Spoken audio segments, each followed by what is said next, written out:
Welcome everyone to a special episode of Insider Moves. Trials HD is currently holding a very cool event called the Big Thrills Contest.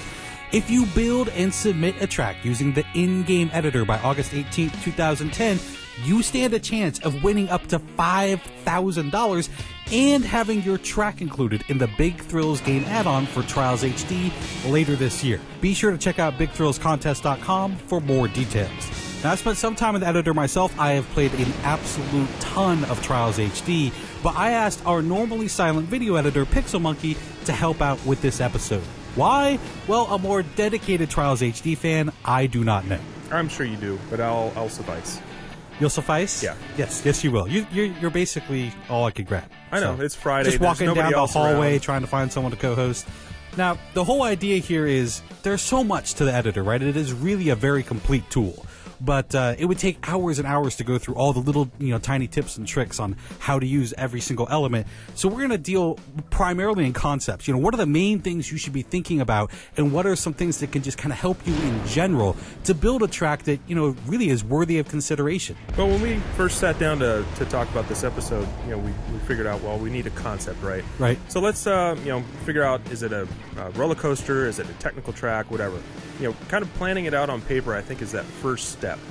Once you've figured out what you're going to do, then you got to knock out some walls. I mean, you got to do some demo here to make some space. The space they provide you is initially is not exactly what's required. Yeah, and I would say also, don't forget to take out the walls behind you, because it'll allow your camera to go a little bit wider to see your track as you're laying it out. It just makes things a little bit easier.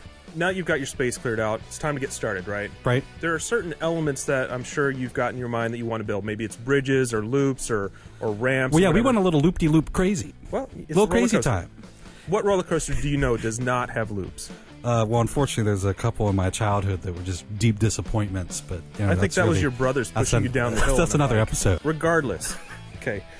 There are elements that you're going to need to build. You're probably going to want to use them over and over again in your style here. So what I would say is build a workspace for yourself, right? It could be at the beginning of the level. Right. You just get started. Just have that neutral area that you can really look at what you're building, analyze it, piece it all together like it's in your garage, right? And then what you showed me is it's not just about building it, but then gluing it all together. Oh yeah, glue is your best friend here.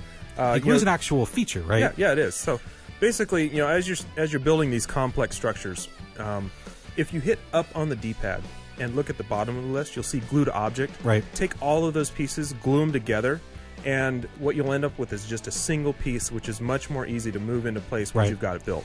I would say another point that kind of piggybacks off of that is this idea of copying, pasting. So we've built this big element. If we're going to use it again or something very similar to it right afterwards, we're not going to build the whole thing again. That's just ridiculous. You tap Y, you copy it, you move it to where you want it. Saves literally, in the end, hours of work. Yeah, and I'd say this actually transitions into our next point rather well.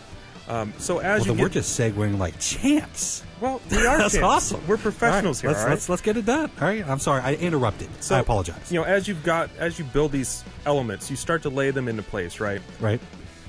The very first thing you need to do once you lay that next element down is test it, right? Yeah, I think in general, this is what developers do, right? And this is kind of what you're trying to do, is basically be a developer for Trials HD. I am a developer. No, you're not. Constantly test. Just had to slide that in there. Basically, every single section that you build, write it again, write it at different speeds, really get a feel for how is everyone going to experience this, and does it work in all these different ways. Like one thing that we ran into was, okay, if you hit this jump absolutely perfectly, you will land right here into this beautiful kind of rhythm section.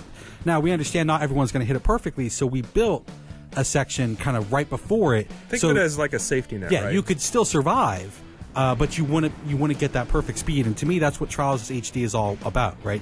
You reward perfection, and you allow for kind of mediocrity. Well, and we're going to continue with the segue magic, because coming off of testing, right, is this whole idea of iteration. And this is what developers do, right? They build kind of a core concept. We built our core concept of the roller coaster from basically start to finish.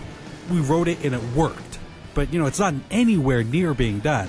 Now we go back kind of to the drawing board. It's like, okay, here's what we have. What are we going to do with it? Kind of adding the challenge elements. But it goes beyond that as well.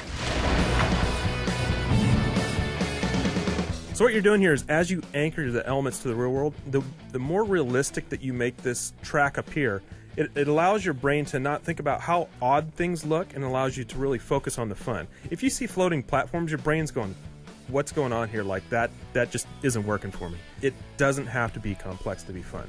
You know, you might think that you have to get into all the small gadgets and stuff to have a successful track. Right. But you can actually build really simple elements using the default objects and have a really cool track. And you can see that in the core game. I mean, they're beginner, medium, and even some of their hard tracks. Yes, there's some complexity there, but a lot of those are really elegant and simple. And I think that comes down to basically the core thing I would say, which is you can do it. Spend some time, be creative, get into it. You'd be surprised what you can come up with and how interesting and cool and fun it is. And even if you don't win the contest, who cares? This is a really fun creative experience.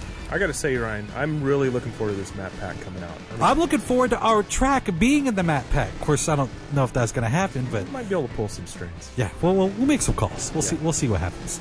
Anyway, thanks everyone for watching Inside Xbox. Good luck.